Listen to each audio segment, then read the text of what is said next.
ପାରୁଛ ପ୍ରାର୍ଥନା କରୁ।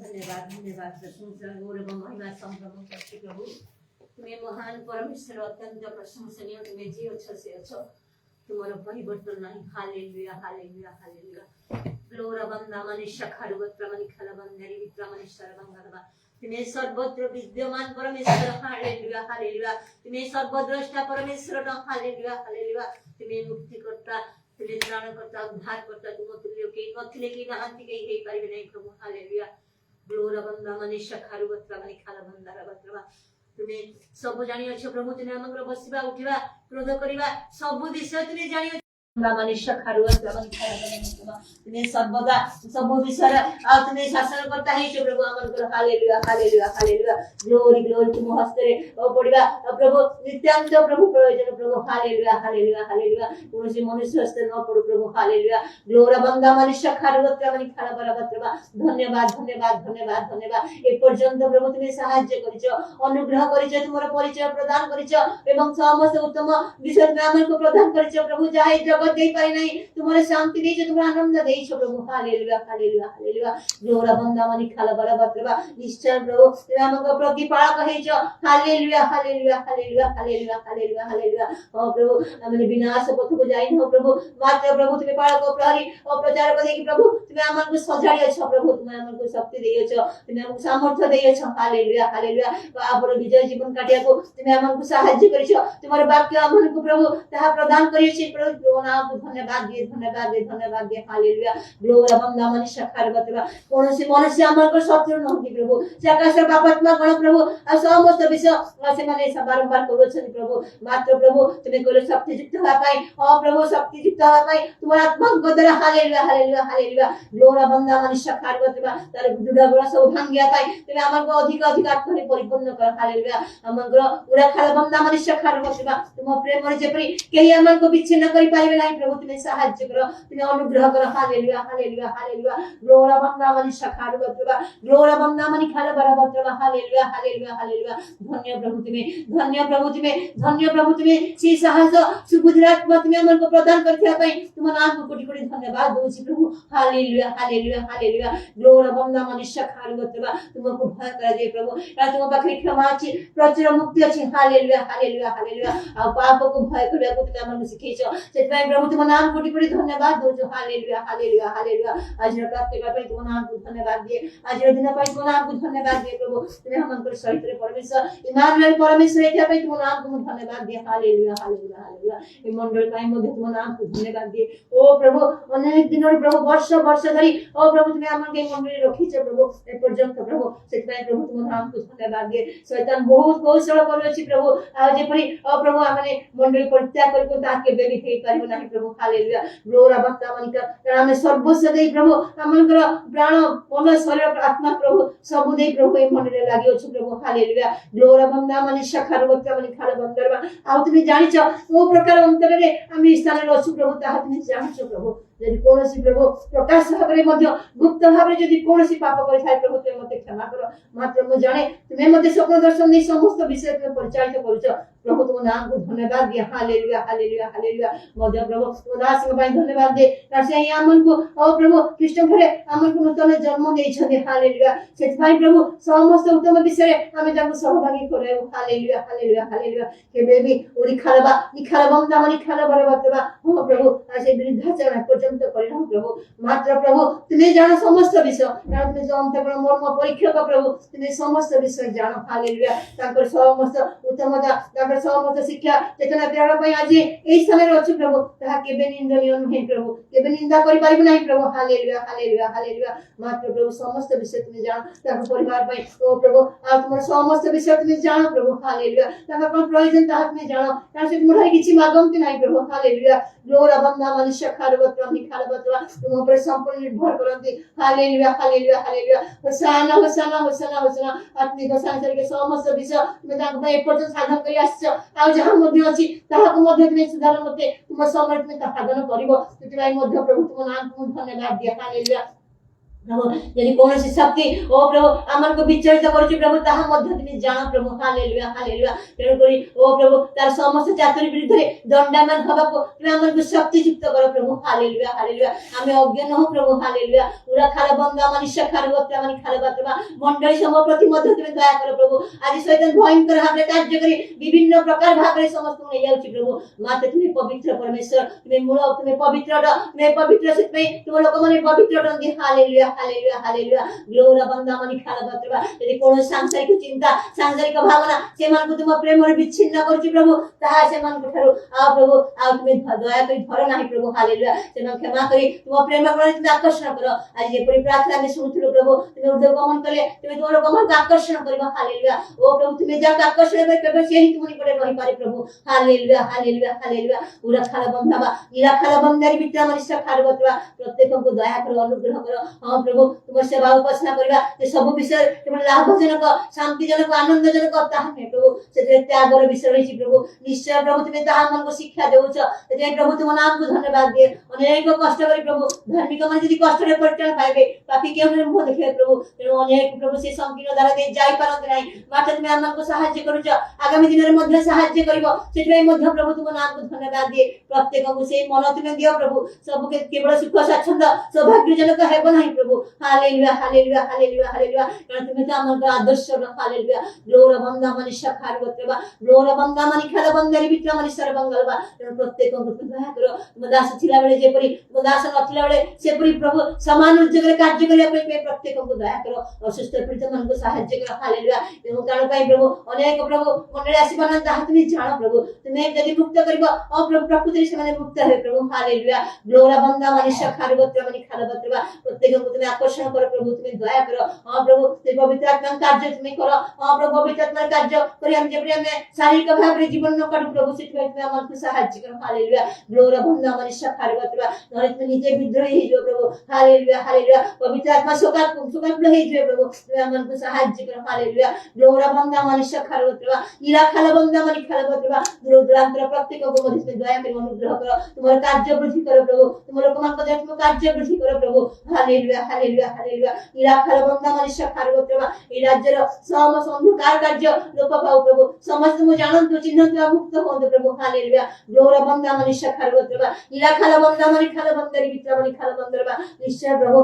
तुम महान परमेश्वर तुम शीघ्र आस प्रभु तुम कहला मो स्थान प्रस्तुत करे जाउची आ स्थान प्रस्तुत करे मो तुम को निजे नै जिबी आ प्रभु अनेक विषय में देखि होछ प्रभु अनेक संबंध में देखि होछ प्रभु कि प्रकार के स्थान प्रस्तुत सब को देखि होछ प्रभु से योग्य प्रभु प्रस्तुत करिया तुम मते सहाय्य करो हम प्रत्येक मधे को अनुग्रह कर हालेलुया हालेलुया प्रभु आ जहा इति सहज नहीं प्रभु ते संकीर्ण दे जिबाते सहज नहीं प्रभु मात्र तुम सहाय्य करे ताहा संभव प्रभु हालेलुया हालेलुया आज प्राप्त कर तुम प्राप्त कर प्रभु आज दिन तुमर दिन आज युद्ध मध्य तुमर युद्ध प्रभु हालेलुया हालेलुया कौन सी उत्तम कर्म रे जिबि उना पड़ी नहीं प्रभु तुम सहाय्य करो हालेलुया हालेलुया ग्लोरा बंदा मनुष्य खारगत संकुचित है भी नहीं प्रभु तुम उदे सहाय्य करो हालेलुया कारण तुम मोर प्राण तुम उद्धार करता प्रभु तुम एई पथ मते देखि छ प्रभु तुम मते जणाई छ प्रभु हालेलुया हालेलुया पूरा खाला बंदा मन खाला बतवा प्रत्येक विश्वास विषय तुम दया करो प्रभु अनुग्रह कर जहां पे जहां प्रयोजन शरण नाट्य पर तुम सहाय्य करो सब कुछ तुमर गौरव करी मनते करा जाओ आज प्रार्थना सेवा कार्य मध्य तुम आत्मा को द्वारा ही तुम परिचालित करो प्रभु सब गौरव तुमर एक निवेदन प्रार्थना प्रभु यीशु के नाम में मांगो छी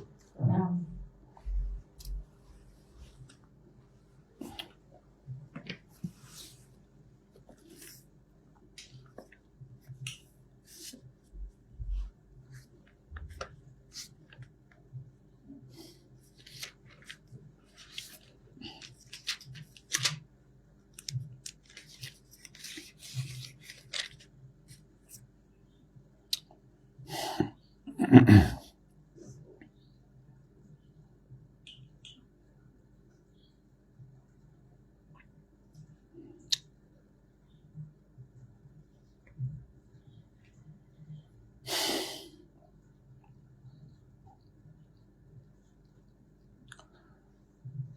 प्रेरित 6 पर्व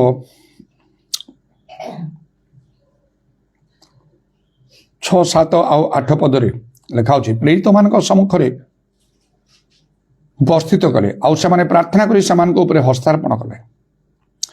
ଏଥି ଉତ୍ତାରେ ଈଶ୍ୱରଙ୍କ ବାକ୍ୟ ଅଧିକ ବ୍ୟାପିଗଲା ଏବଂ ଜେରୁସାଲେମରେ ଶିଷ୍ୟମାନଙ୍କ ସଂଖ୍ୟା ଅତିଶୟ ବୃଦ୍ଧି ପାଇବାକୁ ଲାଗିଲା। ଆଉ ଯାଜକମାନଙ୍କ ମଧ୍ୟରୁ ଅନେକ ଅନେକ ଲୋକ ବିଶ୍ୱାସ ମାର୍ଗ ଅବଲମ୍ବନ କରିବାକୁ ଲାଗିଲେ। ସ୍ତିଫାନ ଅନୁଗ୍ରହ ଶକ୍ତିରେ ପରିପୂର୍ଣ୍ଣ ହୋଇ ଲୋକମାନଙ୍କ ମଧ୍ୟରେ ମହା ଅଦ୍ଭୁତ କର୍ମ ଓ ଲକ୍ଷଣ ସାଧନ କରିବାକୁ ଲାଗିଲେ।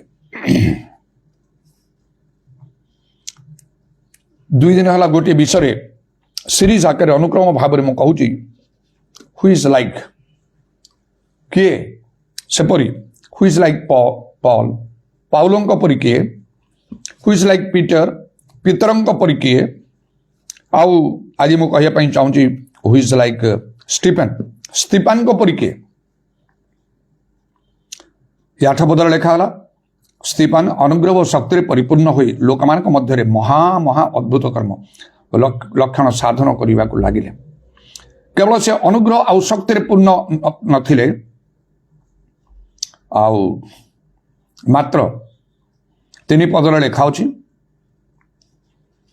ଆଉ କିପରି ସେମାନେ ଆଉ ସେ ଆତ୍ମା ଓ ଜ୍ଞାନରେ ପରିପୂର୍ଣ୍ଣ ଥିଲେ। 7 ଜଣ ଲୋକଙ୍କୁ ଶିଷ୍ୟମାନେ ପ୍ରେରିତମାନେ ମନୋନୀତ କଲେ ଖାଦ୍ୟ ବଣ୍ଟନର ଦାୟିତ୍ୱ ଦେବା ପାଇଁ, କାରଣ କିଛି ବିଶୃଙ୍ଖଳା ଦେଖାଯାଉଥିଲା। ଆଉ ସେମାନଙ୍କ ମଧ୍ୟରେ ସ୍ତିଫାନ ଅନ୍ୟତମ ଥିଲେ। ତେଣୁ ସେ 7 ଜଣ ଲୋକ ଆତ୍ମା ଓ ଜ୍ଞାନରେ ପରିପୂର୍ଣ୍ଣ ସେମାନଙ୍କୁ ଆଉ ରହିବାକୁ ଥିଲା। ତେଣୁ ସ୍ତିଫାନ ମଧ୍ୟ ଆଉ ନିଶ୍ଚୟ ସେ ଜ୍ଞାନ ଆଉ ଆତ୍ମା ଆଉ ଜ୍ଞାନରେ ସେ ପରିପୂର୍ଣ୍ଣ ଥିଲେ, ଅର୍ଥାତ୍ ପବିତ୍ର ଆତ୍ମାରେ ପରିପୂର୍ଣ୍ଣ ସେ ଥିଲେ। କାରଣ 5 ପଦ ଲେଖା ହେଉଛି, ଏହି କଥା ସମସ୍ତ ସମ୍ପ୍ରଦାୟର ଦୃଷ୍ଟି ଉତ୍ତମ ଦେଖାଗଲା। ଆଉ ସେମାନେ ବିଶ୍ୱାସ ଓ ପବିତ୍ର ଆତ୍ମାରେ ପରିପୂର୍ଣ୍ଣ ସ୍ତିଫାନ ନାମକ ଜଣେ ବ୍ୟକ୍ତିଙ୍କି ପୁଣି ଫିଲିପ, ପ୍ରଖର, ନିକାନୋର, ତିମୋନ, ପାର୍ମନା ଓ ଆନ୍ତିଓଖ୍ୟାର ଜିହୁଦୀ ମତାବଲମ୍ବୀ ନିକଲାୟଙ୍କୁ ମନୋନୀତ କରି ପ୍ରେରିତମାନଙ୍କ ସମ୍ମୁଖରେ ଉପସ୍ଥିତ କଲେ। ତେଣୁ এই ସ୍ତିଫାନ ସେ ପବିତ୍ର ଆତ୍ମାରେ ପୂର୍ଣ୍ଣ ଥିଲେ, ବିଶ୍ୱାସରେ ପୂର୍ଣ୍ଣ ଥିଲେ, ପବିତ୍ର ଆତ୍ମାରେ ପୂର୍ଣ୍ଣ ଥିଲେ, ଜ୍ଞାନରେ ପୂର୍ଣ୍ଣ ଥିଲେ। ଆଉ ସେ এই 3ଟି ବିଷୟରେ ପରିପୂର୍ଣ୍ଣ ଥିଲେ ଏବଂ 8 ପଦରେ ସେ ଅନୁଗ୍ରହ ଓ ଶକ୍ତିରେ ମଧ୍ୟ ପୂର୍ଣ୍ଣ ଥିଲେ। 5ଟି କଥା ତାଙ୍କ ବିଷୟରେ ଲେଖା ହେଇଛି। ଆଉ ଯେଉଁ ସମୟରେ ଏପରି କାର୍ଯ୍ୟ ହେଲା, ଯେତେବେଳେ ପ୍ରେରିତମାନେ ସେମାନଙ୍କ ଉପରେ ଆଉ ପ୍ରାର୍ଥନା କରି ସେମାନଙ୍କ ଉପରେ ହସ୍ତାର୍ପଣ କଲେ, ଏଥିଉତ୍ତାରେ 7 ପଦ ଲେଖା, ଈଶ୍ୱରଙ୍କର ବାକ୍ୟ ଅଧିକ ବ୍ୟାପୀ ହେଲା ଏବଂ ଜେରୁସାଲେମରେ ଶିଷ୍ୟମାନଙ୍କ ସଂଖ୍ୟା ଅତିଶୟ ବୃଦ୍ଧି ପାଇବାକୁ ଲାଗିଲା। ଆଉ ଯାଜକମାନଙ୍କ ମଧ୍ୟରୁ ଅନେକ ଅନେକ ଲୋକ ବିଶ୍ୱାସ ମାର୍ଗ ଅବଲମ୍ବନ କରିବାକୁ ଲାଗିଲେ। ମୋର ଇଚ୍ଛା ଓ ମୋର ପ୍ରାର୍ଥନା, ସେ ଯେଉଁ ଲେଖା ଅଛି, ଆଉ ଏଥିଉତ୍ତାରେ ଈଶ୍ୱରଙ୍କ ବାକ୍ୟ ଅଧିକ ବ୍ୟାପୀଗଲା ଏବଂ ଜେରୁସାଲେମରେ ଶିଷ୍ୟମାନଙ୍କ ସଂଖ୍ୟା ଅତିଶୟ ବୃଦ୍ଧି ପାଇବାକୁ ଲାଗିଲା। ସେ ଜେରୁସାଲେମରେ କଟକ ବୋଲି ଯେମିତି ଲେଖାଯିବ, ସେଇଟା ମୋର ଇଚ୍ଛା ଓ ମୋର ପ୍ରାର୍ଥନା। ଶିଷ୍ୟମାନଙ୍କ ସଂଖ୍ୟା ଅତିଶୟ ଯେମିତି ବୃଦ୍ଧି ପାଇବ, ଆଉ ଯାଜକମାନେ ମାନେ ବିଶିଷ୍ଟ ଲୋକମାନଙ୍କ ମଧ୍ୟରୁ ଅନେକ ଅନେକ ଲୋକ ବିଶ୍ୱାସ ମାର୍ଗ ଯେପରି ଅବଲମ୍ବନ କରିବେ। ତେବେ ହୁ ଇଜ୍ ଲାଇକ୍ ଷ୍ଟିଫେନ୍, ଆଉ ସ୍ତିଫାନଙ୍କ ପରି କିଏ? ପ୍ରକୃତରେ ସ୍ତିଫାନ ଜଣେ ଆଉ ବିଶେଷ ଲୋକ ବା ୟୁନିକ୍ ପର୍ସନ୍, ଜଣେ ଅଦ୍ୱିତୀୟ ଲୋକ। କାହିଁକି ତାଙ୍କ ବିଷୟରେ ପ୍ରକୃତରେ ଚିନ୍ତା କରିବା କଥା? କାହିଁକି ସେ ଜଣେ ପ୍ରେରିତ ନଥିଲେ, ଭାଓବାଦୀ ନଥିଲେ, ସୁସମାଚାର ପ୍ରଚାରକ ନଥିଲେ, ପାଳକ ବା ଶିକ୍ଷକ ନଥିଲେ? ଯେଉଁ 5 ପ୍ରକାର ଲୋକଙ୍କୁ ପ୍ରଭୁ ମଣ୍ଡଳୀରେ ନିଯୁକ୍ତ କରନ୍ତି, ତହିଁରେ ସାଧୁମାନେ ସିଦ୍ଧ ହୋଇପାରିବେ, ଖ୍ରୀଷ୍ଟଙ୍କ ସ୍ୱର ଅର୍ଥାତ୍ ମଣ୍ଡଳୀ ନିଷ୍ଠା ପାଇବ। ଏପରି ପ୍ରଭୁ ନିଯୁକ୍ତ କରୁଥିବା ଲୋକମାନେ ଯେଉଁ ମଣ୍ଡଳୀରେ ରହିବେ ନାହିଁ, ସେହି ମଣ୍ଡଳୀ କେବେ ନିଷ୍ଠା ପ୍ରାପ୍ତ ହୋଇପାରିବ ନାହିଁ। ସେଠିକାର ବିଶ୍ୱାସୀମାନେ ସେମାନେ କେବେ ସିଦ୍ଧ ହୋଇପାରିବେ ନାହିଁ, କାରଣ ସେମାନେ ସତ୍ୟ ବାକ୍ୟ କହିପାରିବେ ନାହିଁ। ଆଉ ସେଇ ମଣ୍ଡଳୀରେ ନିଯୁକ୍ତ ଥିବା ଲୋକମାନେ ବା ନେତାମାନେ ସତ୍ୟ ବାକ୍ୟ କହିପାରିବେ ନାହିଁ, କିମ୍ବା ଆଉ ସେମାନଙ୍କ ହେତୁରୁ ଅଭିଷେକ କାର୍ଯ୍ୟ କରିବ ନାହିଁ। କେବଳ ସେମାନଙ୍କ ଦ୍ୱାରା ଅଭିଷେକ କାର୍ଯ୍ୟ କରିବ ଯେଉଁମାନଙ୍କୁ ପ୍ରଭୁ ମନୋନୀତ କରିଥିବେ, କିମ୍ବା ସେହି ପ୍ରଭୁଙ୍କର ମନୋନୀତ ଲୋକମାନେ, ପ୍ରେରିତମାନେ ଯେଉଁମାନଙ୍କୁ ନିମନ୍ତେ ପ୍ରାର୍ଥନା କରି ହସ୍ତାର୍ପଣ କରିଥିବେ ସେମାନଙ୍କ ଦ୍ୱାରା ସେହି ଅଭିଷେକ କାର୍ଯ୍ୟକାରୀ ଏବଂ ଆଉ ତାହା ସାଧୁମାନଙ୍କୁ ସିଦ୍ଧ କରିବାକୁ ମଣ୍ଡଳୀର ନିଷ୍ଠାଜାତ କରିବାକୁ ଈଶ୍ୱରଙ୍କ ପୁତ୍ରଙ୍କ ବିଷୟ ଜ୍ଞାନରେ ପରିପୂର୍ଣ୍ଣ ହେବାକୁ ଏବଂ ଖ୍ରୀଷ୍ଟଙ୍କ ପୂର୍ଣ୍ଣତାର ପରିମାଣ ଅନୁସାରେ ପରିପୂର୍ଣ୍ଣ ହେବାକୁ ସାହାଯ୍ୟ କରିବ। ତାହା ସର୍ବସାଧାରଣ ଲୋକମାନଙ୍କ ଦ୍ୱାରା ହେଇପାରିବ ନାହିଁ। ତଥାପି ଏଇଠି ଗୋଟେ ଚିନ୍ତାର ବିଷୟ ଏଇ ଏସ୍ତିପାନଙ୍କ ପାଇଁ ଯାହା ଘଟିଲା, ଆଉ ସେ ଜଣେ ସାଧାରଣ ବିଶ୍ୱାସୀ ମାତ୍ର ଥିଲେ, କିନ୍ତୁ ଅସାଧାରଣ କାର୍ଯ୍ୟ ସେ କଲେ। ଅର୍ଡିନାରୀ ଲୋକ ହିଁ ଏକ୍ସଟ୍ରା ଅର୍ଡିନାରୀ ୱାର୍କ ସେ କଲେ।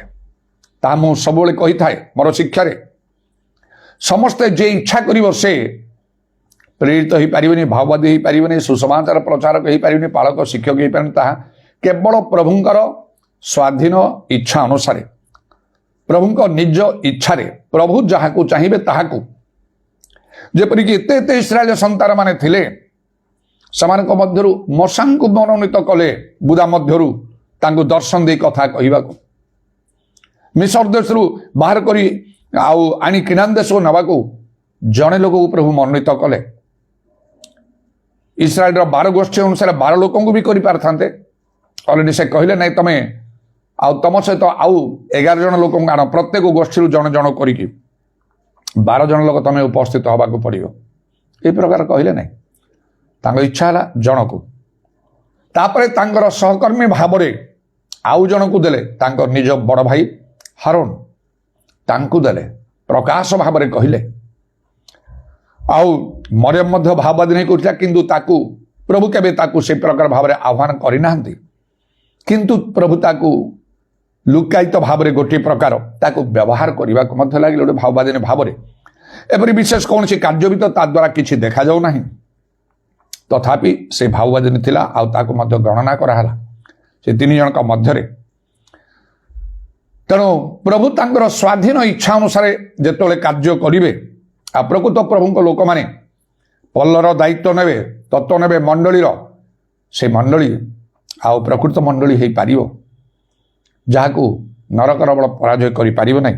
ଯାହା ବିଷୟରେ ପ୍ରଭୁ ଯୀଶୁ ଗୋଟେ ପରିକଳ୍ପନା କରିଥିଲେ, ଏଇ ପଥର ଉପରେ ମୁଁ ଆପଣ ମଣ୍ଡଳୀ ତୋଳିବି, ତାକୁ ନରକର ବଳ ପରାଜୟ କରିବ ନାହିଁ, ଆଉ ସାଧୁମାନେ ସିଦ୍ଧ ହୋଇପାରିବେ। ସେଇଟା ଆବଶ୍ୟକ। ମଣ୍ଡଳୀରେ ଯଥେଷ୍ଟ ଲୋକ ବସିଲେ ସେଥିରେ କିଛି ଲାଭ ନାହିଁ, ବହୁତ ଟଙ୍କା ପଇସା ଇନକମ୍ ହେଲେ ସେଥିରେ ଲାଭ ନାହିଁ। ଗୋଟିଏ ଦିନ ତ ସେ ସବୁକୁ ଅଗ୍ନିରେ ପରୀକ୍ଷା କଲା ବେଳକୁ ପୋଡ଼ିଯିବ, ବା ଆଉ ସେ କୁଲାରେ ସେ ଗହମକୁ ପାଛୁଡ଼ିଲା ବେଳେ ଖଳାରେ ଭଲରେ ପରିଷ୍କାର କରିବେ ବୋଲି ଆଉ ଯାହା ଲେଖା ଅଛି। ଆଉ ସେଇ ବାପ୍ତିଜକ ଯୋହନ ଯୋଉ କଥା କହିଲେ, ଆଉ ସେ କ'ଣ କରିବେ, ପ୍ରଭୁ ଯୀଶୁ ତାଙ୍କର ସେଇ କୁଲାରେ, ତାଙ୍କ ଖଳାରେ ଆଉ ସେ ଗହମକୁ ଆଉ ସେ କୁଲାରେ ସେ ପାଛୁଡ଼ିବେ। ଆଉ ସେତେବେଳେ ଆଉ କ'ଣ ହବ ନା, ଯାହା ଅଗାଡ଼ି ସବୁ ଅନିର୍ବାଣ ଅଗ୍ନିରେ ପୋଡ଼ିଦେବେ ସେ ଲେଖା ହେଉଛି।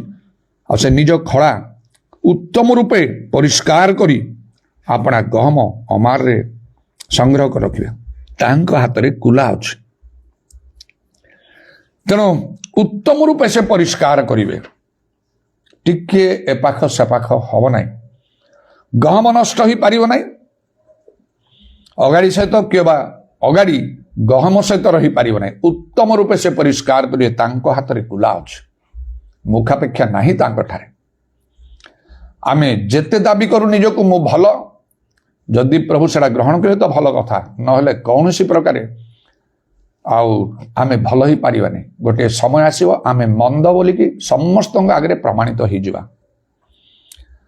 ଆଉ ଯେପରିକି ସେ ସାଉଲ ରାଜା, ଯାହାକୁ ଆଉ ପ୍ରଭୁ ରାଜା କଲେ, ପ୍ରଥମେ ମନୋନୀତ ହୋଇ କେତେ ଭଲ ବିଷୟ ଦେଖାଗଲା ତାଙ୍କଠାରେ। ଆରମ୍ଭରେ ବହୁତ ଭଲ ବିଷୟ ଦେଖାଗଲା, ପ୍ରଭୁ ତାଙ୍କର ସହବର୍ତ୍ତୀ ହେଲେ, ସବୁ କାର୍ଯ୍ୟ ହେଲା।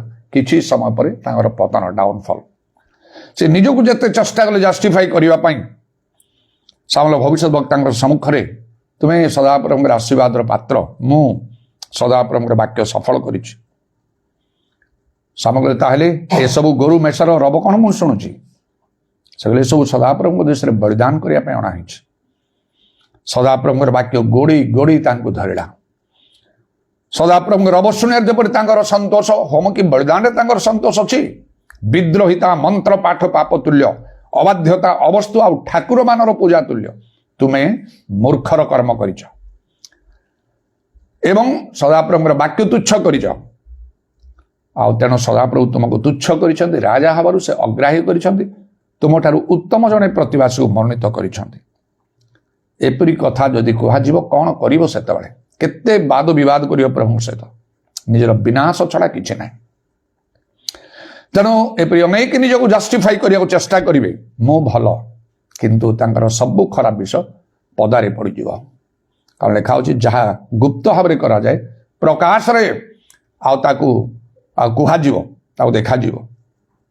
ଗୋଟିଏ ସମୟ ଆସିବ, ଲେଖା ଅଛି, ଆଉ ପରମେଶ୍ୱର ମନୁଷ୍ୟମାନଙ୍କର ସମସ୍ତ ଗୁପ୍ତ ବିଷୟକୁ ସେ ବିଚାରକୁ ଆଣିବେ। ପ୍ରତ୍ୟେକ ଅସାର କଥାର ମଧ୍ୟ ସେମାନେ ହିସାବ ଦେବେ। ଆଜି ସେ ଚିନା ଛୁଆ ତ ଆସିପାରୁନାହାନ୍ତି, ତାଙ୍କ ବାପାଙ୍କ ପାଇଁ ଯେଉଁ ମୃତ୍ୟୁଶରୀକ ଅବସ୍ଥା ହେଲା, ମାତ୍ର ପ୍ରଭୁ ଅନୁଗ୍ରହ ବଞ୍ଚିଲେ। ମୁଁ ପ୍ରାର୍ଥନା କଲି ତାଙ୍କର ପାପ କ୍ଷମା କର, ତାଙ୍କ ଲୋକମାନଙ୍କର ପାପ କ୍ଷମା କର ଏ ଦୁଇଟା ଝିଅ ପାଇଁ। ଆଉ ଯେହେତୁ ସେମାନେ ଯେତେବେଳେ ପ୍ରଭୁ ତାଙ୍କ ମଧ୍ୟରେ କାର୍ଯ୍ୟ କଲେ, ମୁଁ ତ ସେମାନଙ୍କୁ ଜାଣିନି, ସେମାନେ ମୋତେ ଜାଣିନାହାନ୍ତି, କିନ୍ତୁ ସେ ସୂର୍ଯ୍ୟ ତାର ଆଉ ଅସୁସ୍ଥ ସମୟରେ ଯାହା କିଛି ଶୟତାନର କାର୍ଯ୍ୟ ହେଇଥିଲା, ସେତେବେଳେ ମୋ ନାଁ ଡାକିକି ସେ ଖୋଜିଥିଲା ମୋତେ କୁଆଡ଼େ। ସେ ଜାଣିନି, ସେମାନେ ଜାଣନ୍ତିନି, ତାଙ୍କ ସହିତ ମୋର କୌଣସି ସମ୍ପର୍କ ନାହିଁ। ତାଙ୍କ ବାପା ଆମ ଗଜପତି ଜିଲ୍ଲାର ପାରଲାଖେମୁଣ୍ଡି ଏରିଆର, କିନ୍ତୁ ଏମାନେ ସେ ବହୁତ ଆଗରୁ ସେ କଟକରେ ଆସି ସେ ଷ୍ଟାର ସ୍କୁଲରେ କାମ କରିବା ସମୟଠାରୁ ଏମାନଙ୍କର ଜନ୍ମ କଟକରେ। ଆଉ ତେଣୁ କେମିତି ଆଉ ସେ ମୋତେ ଖୋଜି, ସେ ଶୟତାନ ସେଇ ପ୍ରକାର ଭାବରେ କଲେ କ'ଣ? ପାଷ୍ଟର ବେଞ୍ଜାମିନ ବେହେରାଙ୍କୁ ଡାକ, ସେ ପ୍ରାର୍ଥନା କଲେ, ଭଲ ମୋତେ ଖୋଜିଲେ, ମୁଁ ଗଲି ପ୍ରାର୍ଥନା। ତାପରେ ଯେତେବେଳେ ସେ ମଣ୍ଡଳୀରେ ଲାଗିଲେ, ମଣ୍ଡଳୀର ସମସ୍ତ ଶିକ୍ଷା, ପ୍ରେରିତ ଶିକ୍ଷା ଇତ୍ୟାଦି ସବୁରେ ସେମାନେ ଚାଲେ। ଗତକାଲି ପିଣ୍ଟୁ ଭାଇଙ୍କ ଘରେ ଆଉ ତାଙ୍କର ଗିଜା ଥିଲା, ଆଉ ମୁଁ ଏଇ କଥା ସବୁ କହୁଥିଲି। ତେଣୁକରି ମୁଁ ସ୍ପେଶିଆଲି ସେମାନଙ୍କ ପାଇଁ ଟିକେ ଚିନ୍ତା କଲି, ଟିକେ ଭାରଗ୍ରସ୍ତ ହେଲି। ଯେହେତୁ ମଣ୍ଡଳୀର ସମସ୍ତ ପ୍ରେରିତିକ ଶିକ୍ଷା ମାନିକି ଚାଲିଛନ୍ତି ଦୁଇଟା ୟଙ୍ଗ ଝିଅ, ଅନେକ ବିଷୟକୁ ତ୍ୟାଗ କରି, ସାକ୍ରିଫାଇସ୍ କରି, ତାଙ୍କ ଲୋକମାନେ, ତାଙ୍କ ପରିବାରଠୁ ଆରମ୍ଭ କରି ନିଜ ଲୋକମାନେ ମଧ୍ୟ ବହୁତ ପ୍ରତିରୋଧ କରିଛନ୍ତି। କିନ୍ତୁ ଆଉ ସେମାନଙ୍କର ବାହିକ ପୁରୁଷ ଦୁର୍ବଳ ପରିଥିଲେ ମଧ୍ୟ ଆନ୍ତରିକ ପୁରୁଷରେ ସେମାନେ ବଳବାନ, ଟାଣୁଆ, ଅଟଳ ହେଇକି ରହିଲେ। ଏବେ ତାଙ୍କ ବାପାଙ୍କର ଅସୁସ୍ଥ ସମୟରେ ଅନେକ ଲୋକମାନେ ଆସି ପହଞ୍ଚିଗଲେ, ତାଙ୍କ ନିଜ ଲୋକମାନେ, ବହୁତ ଲୋକ ଅଛନ୍ତି ତାଙ୍କର, ଏଇ କଟକରେ ଅଛନ୍ତି, ଗାଁ ଭିନ୍ନ ଭିନ୍ନ ଜାଗାରେ ଏଷ୍ଟାବ୍ଲିଶ ହେଇକି ଅଛନ୍ତି। କଟକରେ ଘର ଦ୍ୱାର ବିଲ୍ଡିଂ ସବୁ କରି ବହୁତ ପଇସା କମେଇକି ଅଛନ୍ତି। ତାଙ୍କର ବାପାଙ୍କର ଭାଇ ମୋର କଲେଜ ମେଟ୍, ପାରଲାଖେମୁଣ୍ଡିରେ ପଢ଼ିବା ସମୟରେ, କଲେଜରେ ପଢ଼ିବା ସମୟରେ ମିଶି ପଢ଼ୁଥିଲୁ। ସେ ବି ଆସିଥିଲେ, ଭଲରେ ପରିଚୟ ହେଲା। ବଡ଼ ବଡ଼ ବଡ଼ ଗୋଟେ ଅର୍ଗାନାଇଜେସନ୍ ଆନ୍ଧ୍ରାରେ କରିକି ଆଉ ସେ ଅଛନ୍ତି ସେଇଠି ଭାଇଜାକରେ, ଫରେନ୍ ଯାଆନ୍ତି, ଆମେରିକା ଇତ୍ୟାଦି ସବୁ ଗୋଟେ ସେ ଯାଆନ୍ତି। ଗୋଟେ କେରଳୀ ଝିଅଟାକୁ ସେ ବିବାହ କରିଥିଲେ, ଭଲ ଗୋଟେ ଷ୍ଟାଣ୍ଡାର୍ଡ ଫ୍ୟାମିଲିରୁ। କେତେ ବର୍ଷ ପୂର୍ବେ ସେମାନେ ଆସିଥିଲେ, ଆଉ ସେମାନେ ତାଙ୍କୁ ବିରୋଧ କରି ଅନେକ କଥା, କାହିଁକି ହଣା ପିନ୍ଧୁନ, ଇଏ ନାହିଁ ସେ ନାହିଁ, ସେ ଗିଜା ଯାଉଛ, ତେଣୁକରି ଏତ ସବୁ ତମକୁ ସବୁ ମିସଗାଇଡ୍ କରାହେଉଛି ବହୁତ କରିକି। ଆଉ ସେ ସୁଜାତା ଚୁପଚାପ ରହେ, ସେ ଚିନା ଚୁପ୍ ରହେ ନାହିଁ, ସେ ଯାହା ଜାଣିছে ସେ ସିଧାସଳଖ ସେ କଥା କହେ। ସେମାନଙ୍କୁ ମଧ୍ୟ ସେ କିଛି ଜବାବ ଦେଇଥିଲା ବି, ତମେ ଯାହା ବିଷୟରେ ଜାଣିନ ତମେ କାହିଁ ସେମିତି କର, ତାଙ୍କ ବିଷୟରେ ତମେ ଜାଣିଛ, ମାନେ ମୋ ବିଷୟରେ ତାଙ୍କ କଥା ଜାଣିନ ତମେ, ହଁ କଲେଜରେ ପଢ଼ୁଥିଲ, ତମ ସାଙ୍ଗ ସେ ଭିନ୍ନ କଥା, ଏବେ ତମେ ଜାଣିନ ତାଙ୍କ ଜୀବନ, ତାଙ୍କର କାର୍ଯ୍ୟ ବିଷୟରେ। କଟକରେ ଚାରିଆଡ଼େ ସେ କେତେ ଜଣାଶୁଣା, ତମେ ଜାଣିନ, ତାଙ୍କ ନାଁରେ କିଛି କହିବନି। ତମେ ଶିକ୍ଷା, ତମେ ତ ନିଜେ ପେଣ୍ଟିକସ୍ ନା, ତମେ ତ ବାପ୍ଟିଷ୍ଟ ନୁହଁ କି ରୋମାନ କାଥୋଲିକ ଲୁଥରାନ ନା, ତମେ ପେଣ୍ଟିକସ୍ ନା। ଆଉ ତମ ସ୍ତ୍ରୀ ବି ତ ପିନ୍ଧୁନି, ସେ ତ କେରଳୀ ନା, କେରଳ ଲୋକମାନେ ତ କେରଳ ପେଣ୍ଟିକଷ୍ଟାଲ ମାନେ ଡକ୍ଟ୍ରିନରେ ବହୁତ କଡ଼ା, ସେମାନେ ସେ ତ କିଛି ପିନ୍ଧୁନି, ଆମକୁ କେମିତି କହୁଛ ଇତ୍ୟାଦି ପ୍ରକାର। ସେଇଠୁ ପୁରା ଭଲରେ ସେମାନେ ଆସିଥିଲେ। ଯାଇକି ଅଳ୍ପ ଦିନ ପରେ ତାର କ୍ୟାନ୍ସର ତାଙ୍କ ସ୍ତ୍ରୀଙ୍କର ଷ୍ଟାର୍ଟ ହେଲା, ବଢ଼ି ବଢ଼ି ବଢ଼ି ବଢ଼ି ଏପରି ଗଲା ଯେ ବହୁତ ପଇସା ବାଲା ଆମେରିକାରେ ଯେ ଟ୍ରିଟମେଣ୍ଟ କଲେ ଭଲ ହେବା ପାଇଁ ସେ ନେଇକି, କିନ୍ତୁ ଆଉ ଭଲ ହେଇପାରିଲାନି। ଆସିଲେ, ଫେରିକି ଆସିଲେ ବ୍ୟାକ୍, ଆଉ ବେଶୀ କିଛି ବୟସ ହେଇନଥିଲା, ତାଙ୍କ ସ୍ତ୍ରୀର ଏକ୍ସପାୟାର୍ଡ, ଚାଲିଗଲେ ସେ। ଏବେ ଆଉ ଗୋଟେ ସ୍ତ୍ରୀକୁ ସେ ବାହା କରିକି ଆଉ ସେ ଆସିଥିଲେ, ମୋର ସହିତ ବି ଦେଖା ହେଲା, କହିଲା ସେମିତି ଏମାନେ ନାନା କଥା କହିବାକୁ ଲାଗିଲା କୁଆଡ଼େ। ଆଉ ଦିନେ ମୋତେ କହିଲେ ବାପା ଏମିତି କହିଲେ ତାଙ୍କର ଅସୁସ୍ଥ ଏବେ କାହିଁକି ହେଲା ଜାଣିଛନ୍ତି ନା ଆପଣ? ମୁଁ କହିଲି କ'ଣ ହେଲା ନା ଦିନେ ଆମେ ଘର ଭିତରେ ଆମର କିଛି ଗୋଟେ କଥାବାର୍ତ୍ତାରେ କଥା କଟାକଟି ଟିକେ ହେଲା। ବାପା ଅନେକ କଥା କହିଲେ, ଆମେ ଅଳ୍ପ କିଛି କଥା କହିଛୁ। ସିଦ୍ଧା କହିଲେ ଏମିତି ଶିକ୍ଷା ଦିଆଯାଉଛି ତମକୁ ସେଇଠି? ଆପଣଙ୍କ ନାଁ ନେଇନାହାନ୍ତି, ଖାଲି କହିଲେ ଏମିତି ଶିକ୍ଷା ଦିଆଯାଉଛି। ବହୁତ ମନ କଷ୍ଟ ହେଲା କହିବା ପାଇଁ, ମୁଁ ବହୁତ କିଛି ଭାବିଲି କିନ୍ତୁ ନିଜକୁ ମୁଁ କଣ୍ଟ୍ରୋଲକୁ ରଖିଲି। ତାପରେ ତ ଏଇ ଅବସ୍ଥା ହେଇଛି। ଆଚ୍ଛା ମୁଁ ଜାଣିଛି ତାହେଲେ। ପ୍ରାର୍ଥନା କଲି ପ୍ରଭୁ ଏମାନଙ୍କ ହେତୁରୁ ଆଉ ତାଙ୍କ ବାପାଙ୍କର ତାଙ୍କ ଲୋକମାନଙ୍କର ଯାହା ପାପ କ୍ଷମା କରିଦିଅ, ତାଙ୍କୁ ଟିକେ ବଞ୍ଚିବା ଦରକାର। ଆଉ ସେଇ ଦୃଷ୍ଟିରୁ ମୁଁ ଟିକେ ସ୍ପେଶାଲ ଆଟେନସନ୍ ଦିଏ। ଲୋକ ଥିଲେ ମଧ୍ୟ ନଥିଲା ପରେ ଅବଶ୍ୟ ଏଇ ସମୟରେ ତାଙ୍କ ଲୋକମାନେ ବହୁତ ଆସିଥିଲେ ଗାଁରୁ, କଟକ ଆଉ ସେ ଭାଇଜାକ ସବୁରୁ ଆସିକି ବହୁତ ସବୁ ବିଷୟରେ ସାହାଯ୍ୟ କଲେ। ମୁଁ ମଧ୍ୟ ସମୟ ସମୟରେ ଯାଏ। ପ୍ରଥମ ଦିନ ଯାଇକି ରାତି ସାରା ମୁଁ ରହିଲି ସେ ମେଡ଼ିକାଲରେ। ଦିନେ 2 ଦିନ ପରେ ଦେଖିଲା ପରେ ତାପରେ ଦେଖିଲି ତାଙ୍କ ଲୋକମାନେ ସବୁ ଅଛନ୍ତି। ଆଉ ମୁଁ ବେଶୀ ଗଲିନି, ସମୟ ସମୟରେ କେତେବେଳେ ମୁଁ ଗଲି। ଆଉ ପ୍ରଭୁଙ୍କର ଧନ୍ୟବାଦ, ବର୍ତ୍ତମାନ ତ ବହୁତ ପରିମାଣରେ ସେ ଭଲ ଅଛନ୍ତି। ଏଇ ପିରିୟଡ଼ରେ ଗୋଟେ ବିଶେଷ କାର୍ଯ୍ୟ ମଧ୍ୟ ପ୍ରଭୁ କଲେ। ପ୍ରକୃତରେ ପ୍ରଭୁଙ୍କର ଗୋଟେ କାର୍ଯ୍ୟ କରିବାର ସମୟ ରହିଛି। ଆଉ ତାଙ୍କର ମନ ଟିକେ ସେ ଚିହ୍ନାର ମନ ଟିକେ ଉଣା ରହିଲା। ହେଲେ ମଧ୍ୟ ମୁଁ ବୁଝେଇ ଦେଇ କହିଲି କ'ଣ ସେ ବର୍ତ୍ତମାନ ଯେଉଁ ଆସିପାରୁନାହିଁ, ଆଉ ସେ ଗୋଟେ ନୂଆ ଗାଡ଼ିଟା ବ୍ୟାଟେରୀ ଗାଡ଼ି କିଣିଥିଲେ ମଧ୍ୟ ତାର ଆଖିର ଦୃଷ୍ଟି ଶକ୍ତି କମି ଗଲା। ସେ କହିଲା ମୁଁ ଆଉ ଗାଡ଼ି ଚଲେଇ ପାରିବି ନାହିଁ, ମୋର ଆକ୍ସିଡେଣ୍ଟ ହେଇଯାଉଛି ଯେକୌଣସି ସ୍ଥାନରେ, ପୁରା ଡାଉନ୍ ହେଇଯାଉଛି। ବହୁତ ପ୍ରାର୍ଥନା କରୁଛି, ମାନତ କରିଛି। ତାଙ୍କ ବାପାଙ୍କର ଏ ଅସୁସ୍ଥ ସମୟରେ ମଧ୍ୟ ଶକ୍ତିର ବାହାରେ କରିଛନ୍ତି। ହଠାତ୍ ମୋତେ 5,000 ଟଙ୍କା ଦେଲେ। ଏଇଟା ମାନତ ବାପାଙ୍କ ପାଇଁ।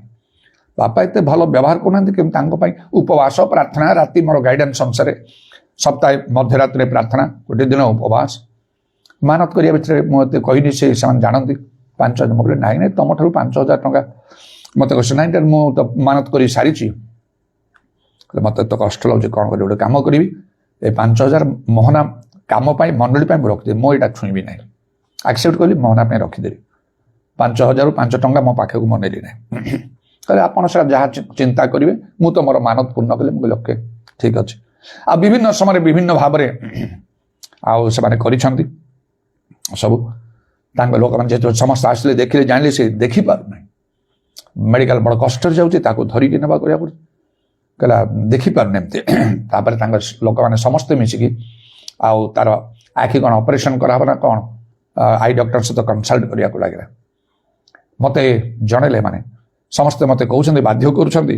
ମୁଁ କ'ଣ କରିବି, ମୁଁ କିଛି ବୁଝିପାରୁନି। ଏତେ ପ୍ରାର୍ଥନା କରୁଛି, ଏତେ ବର୍ଷ ଧରିକି, ଆଉ ଉପବାସ କେତେ ନା କେତେ ଉପବାସ କରୁଛି, ଅଧରାତ୍ର ପ୍ରାର୍ଥନା କେତେ କରୁଛି, କେତେ ମାନତ କରୁଛି, 1,000 ଟଙ୍କାର ମାନତ ସେ କରିଛି ତା ପାଇଁ।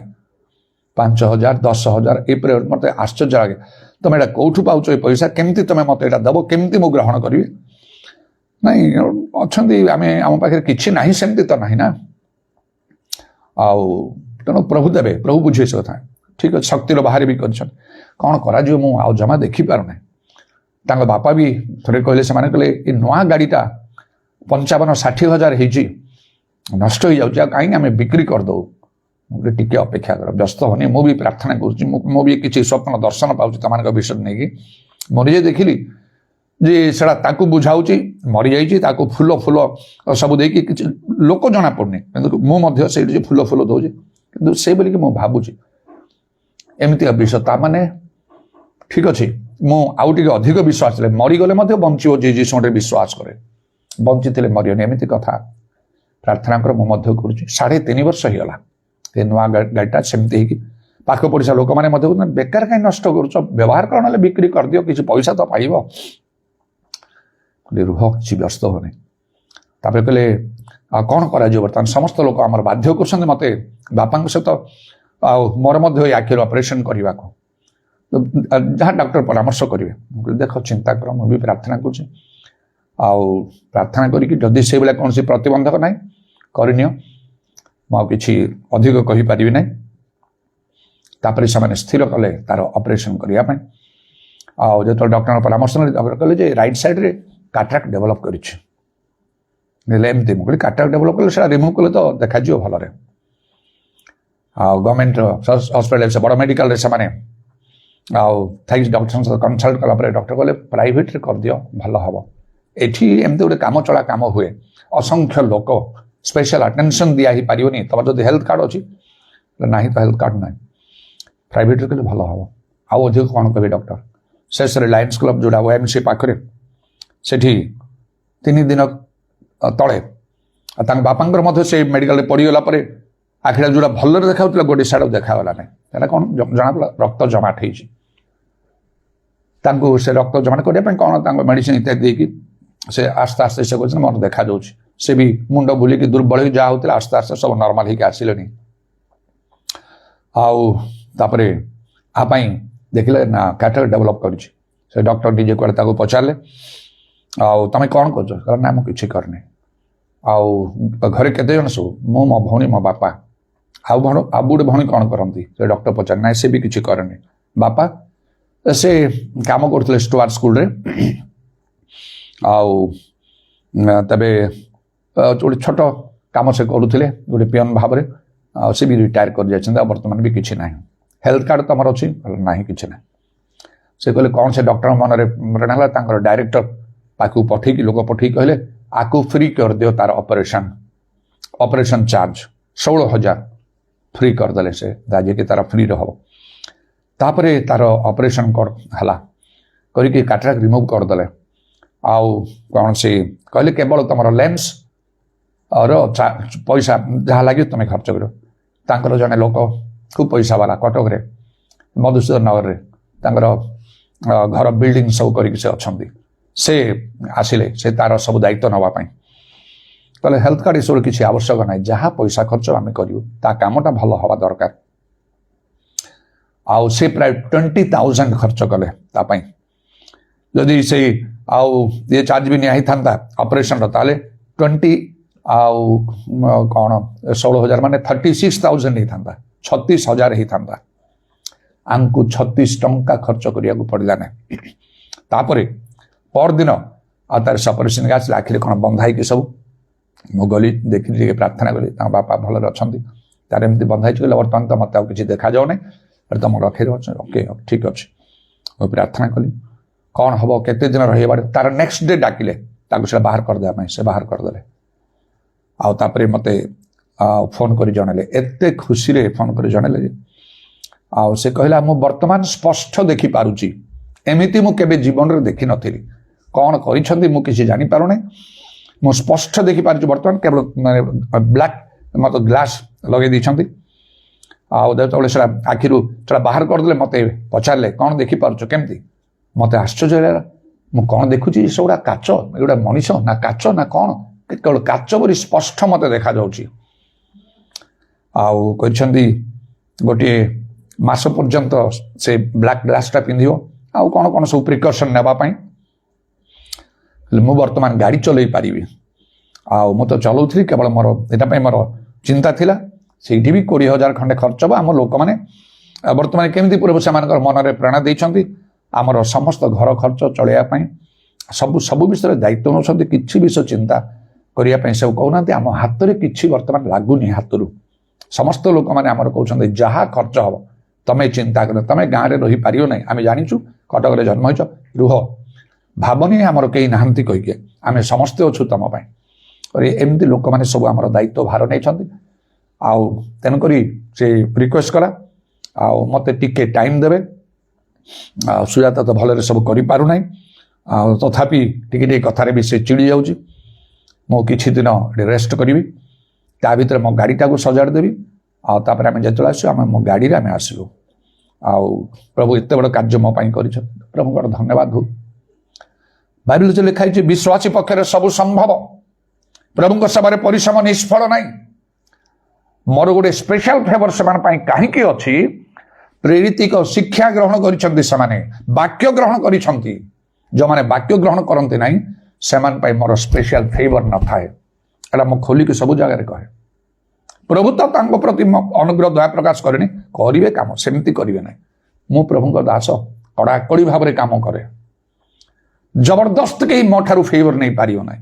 ଭଲରେ ଚିନ୍ତା କରି ବିଚାର କରି, ତାର ଭଲ ମନ୍ଦ ବିଚାର କରି, ଆତ୍ମାଙ୍କର ଗାଇଡେନ୍ସ ପାଇଲା ପରେ ତାପରେ ସେସବୁ କରେ।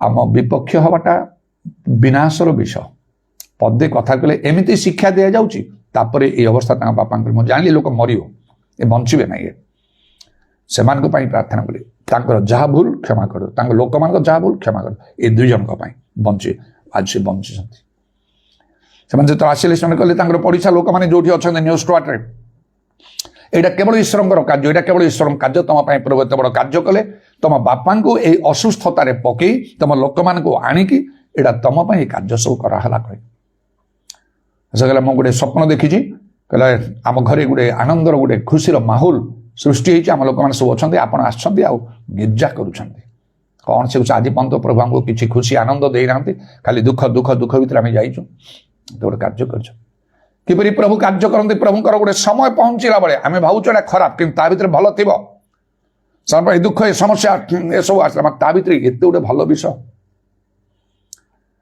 ଆଉ ସେ ବହୁତ ଖୁସି ହେଲା ମୁଁ ଆସିବି ଗିର୍ଜାରେ ମୁଁ ବାଇବେଲ ପଢ଼ିବି ମୁଁ ଦେଖାଯାଉଛି ଆଉ ଏ ତ କଳା ଚଷମା ପିନ୍ଧିକି ମୋତେ ତ ଭଲ ଦେଖାଉଛି ଏଇଟା ବାହାର କଲେ ତ ମୋତେ ଆହୁରି ଭଲ ହେବ କିନ୍ତୁ ମୁଁ ଯେତେ ଯାହା କହୁଛନ୍ତି କାହିଁକି ଖୋଲ ଆଖି ଏ ଚଷମା ବାହାରୁ ଦେଖିବା ମୁଁ ମୋତେ ମନା କରୁଛନ୍ତି ଆଉ ସେଇ ଡକ୍ଟର ଯେ ଜମା ଏଇଟା ଖୋଲିବ ନାହିଁ କେବଳ ଶୋଇଲା ବେଳେ ବାହାର କରିବ ବାକି ସବୁ ସମୟ ତମ ଲାଗିଥିବ 1 month ଯାଏ ମୁଁ କହିଲି ଆସିବ କି ଏଇ ରବିବାରରେ ନାଇଁ ନାଇଁ ନାଇଁ ଆଉ ଧୂଳି ମଳି ଏସବୁ ଭିତରେ ହେବାକୁ ଚାହୁଁନି ମୁଁ ଟିକେ ମୋ ଗାଡ଼ି ସଜାଡ଼ିବି ତାପରେ ମୁଁ ତା ସହିତ ଆମେ ଆସିବୁ ଯେମିତି ଆମେ ଆସିଥିଲୁ ହଉ ତମ ଇଚ୍ଛା ତ ପ୍ରଭୁଙ୍କର ଧନ୍ୟବାଦ ହଉ ଆଉ ଯେତେବେଳେ ଏଇଠି ଆମେ ଦେଖୁଛୁ ଷ୍ଟିଫେନ୍ ଏଇ ପ୍ରକାର ଗୋଟିଏ ଲୋକ କେହି ଆମେ ନ ହଉ କେହି ନା କେହି ଗୋଟେ ହେବେ ପ୍ରଭୁ ବାକ୍ୟ ସଫଳ କରି ଷ୍ଟିଫେନ୍ ହୁ ଇଜ୍ ଲାଇକ୍ ଷ୍ଟିଫେନ୍ଙ୍କ ପରି କିଏ ଅଛି ପାଉଲଙ୍କ ପରି କିଏ ଅଛି ପିତରଙ୍କ ପରି କିଏ ଅଛି ଷ୍ଟିଫେନ୍ ପରି କିଏ ଅଛି ଗୋଟେ ଗୋଟେ ଲୋକ ଗୋଟେ ଗୋଟେ ସାକ୍ଷ୍ୟ ସେମାନଙ୍କର ଏପରି ରଖିଛନ୍ତି ବାଇବେଲରେ ଅନ୍ୟମାନଙ୍କ ପାଖରେ ଏ ଜଣେ ବିଲିଭର ମାତ୍ର ଜଣେ ବିଶ୍ୱାସୀ ମାତ୍ର ଷ୍ଟିଫେନ୍ ଛାଡ଼ିଦେଲେ ଆଉ କୌଣସି ଗୋଟେ ବିଲିଭର ପାଖରେ ଏଇ ପ୍ରକାର ବିଷୟ ଦେଖାଯାଏ ନାହିଁ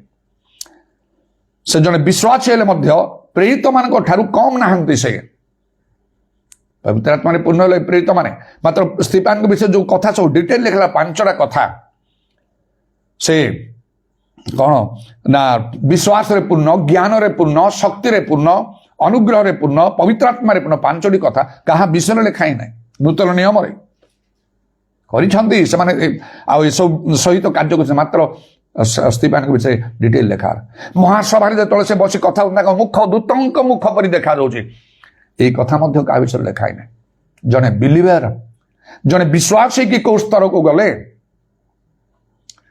ଏପରି ଭାବରେ ନିଶ୍ଚୟ ସେ କ'ଣ କାର୍ଯ୍ୟ କଲେ ଆଶ୍ଚର୍ଯ୍ୟ କର୍ମ କଲେ ସେଗୁଡ଼ା ତ ଲେଖା ହେଇନି ମାତ୍ର ତ ଲେଖା ହେଲା ଏଠି ନା ଗୋଟେ ବିଶେଷ କଥା ଲେଖା ହେଲା ସେଇ ପ୍ରେରିତ 6:8 ଷ୍ଟିଫେନ୍ ଅନୁଗ୍ରହ ଶକ୍ତିରେ ପରିପୂର୍ଣ୍ଣ ହୋଇ ଲୋକମାନଙ୍କ ମଧ୍ୟରେ ମହା ଅଦ୍ଭୁତ କର୍ମ ଲକ୍ଷଣ ସାଧନ କରିବାକୁ ଲାଗିଲେ କ'ଣ ଏଇ କଥା ମୋ ବିଷୟରେ ଲେଖାଯିବ କ'ଣ ଏଇ କଥା ଆପଣଙ୍କ ବିଷୟରେ ଲେଖାଯିବ ନା ନେଇକି ଲୋକଙ୍କ ମଧ୍ୟରେ ମହା ଅଦ୍ଭୁତ କର୍ମ ଲକ୍ଷଣ ସାଧନ କରିବାକୁ ଲାଗିଲେ ଜଣେ ବିଶ୍ୱାସୀ ଏଥିରେ ପ୍ରଭୁଙ୍କର ବାକ୍ୟ ପୂର୍ଣ୍ଣ ହେଲା ସଫଳ ହେଲା କ'ଣ ହେଲା ଜୋହନ 14:12 ଯୀଶୁ କହିଲେ ସତ୍ୟ ସତ୍ୟ ମୁଁ ତୁମକୁ ଯଦି କେହି ମୋଠି ବିଶ୍ୱାସ କରେ ମୁଁ ଯେଉଁ ଯେଉଁ କର୍ମ କରୁଛି ସେ ବି ସେ ସବୁ କର୍ମ ତା ଅପେକ୍ଷା ଅଧିକ ମହତ୍ କର୍ମ କରିବ ମାର୍କ 9:23 ସଫଳ ବିଶ୍ୱାସ ବଗେରେ ସବୁ ସମ୍ଭବ ଆଉ ମାଥ୍ୟୁ 17:20-21 ମଧ୍ୟ ଆଉ ତୁମର କିଛି ଅସାଧ୍ୟ ହେବ ନାହିଁ ପର୍ବତ ବି ଘୁଞ୍ଚିଯିବ ଏ ସମସ୍ତ ବିଷୟ ଷ୍ଟିଫେନ୍ ଠାରେ ସଫଳ ହେଲା ଆଜି ମଧ୍ୟ ପ୍ରଭୁ ସେପରି କାର୍ଯ୍ୟ କରୁଛନ୍ତି ଆମମାନଙ୍କଠାରେ ଏସବୁ ସଫଳ ହେଉଛି କି ନାହିଁ ଆମେ କେମିତି ଅଛୁ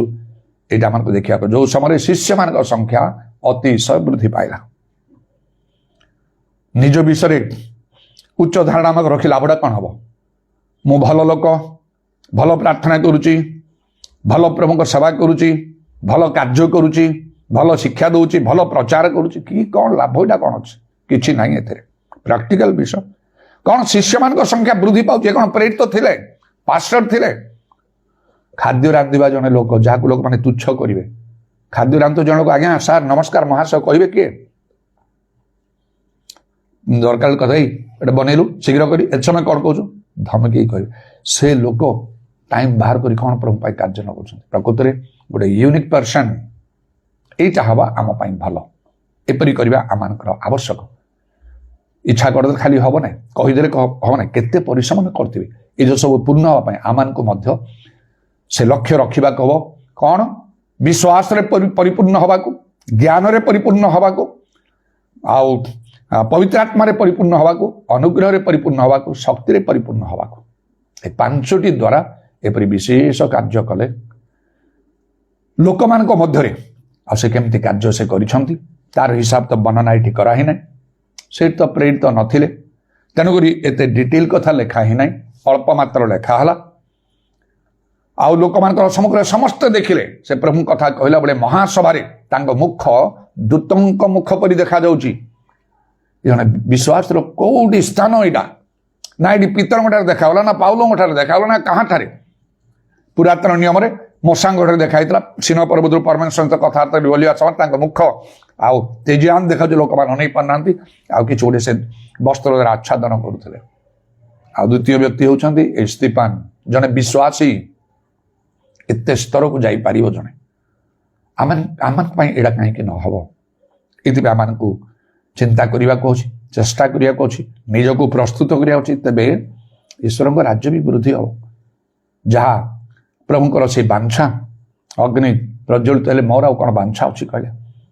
ଆଉ ନିଜେ ପବିତ୍ର ଆତ୍ମାରେ ପରିପୂର୍ଣ୍ଣ କିପରି କାର୍ଯ୍ୟ ସେ କରୁଛନ୍ତି, ମହାଦ୍ଭୁତ ଲକ୍ଷଣ ମାନ ସାଧନ କଲେ। ଶେଷ ସମୟରେ ମଧ୍ୟ ସୁନ୍ଦର ପ୍ରଭୁଙ୍କ ଠାରୁ ଆଉ ଗୋଟେ ସୁନ୍ଦର ସେ ସାକ୍ଷ୍ୟ ପ୍ରାପ୍ତ ହେଲେ। କ'ଣ? ପବିତ୍ର ଆତ୍ମାରେ ପରିପୂର୍ଣ୍ଣ ପଥର ପକେଇ ଲୋକ ମାରୁଛନ୍ତି, ସ୍ଥିର ଭାବରେ ସ୍ୱର୍ଗ ଆଡ଼କୁ ଅନେଇଲେ। ଆଉ ସେଠାରେ ମୁଁ ଦେଖୁଛି ସ୍ୱର୍ଗ ଉନ୍ମୁକ୍ତ, ମନୁଷ୍ୟ ପୁତ୍ର ଅର୍ଥାତ୍ ଯୀଶୁଖ୍ରୀଷ୍ଟଙ୍କ ପିତା ଈଶ୍ୱରଙ୍କର ଦକ୍ଷିଣ ପାର୍ଶ୍ୱରେ ଠିଆ ହେଇଥିବାରୁ ମୁଁ ଦେଖୁଛି ତାଙ୍କୁ ୱେଲକମ୍ କରିବା ପାଇଁ। କି ସୁନ୍ଦର କଥା ଲେଖା ହେଲା।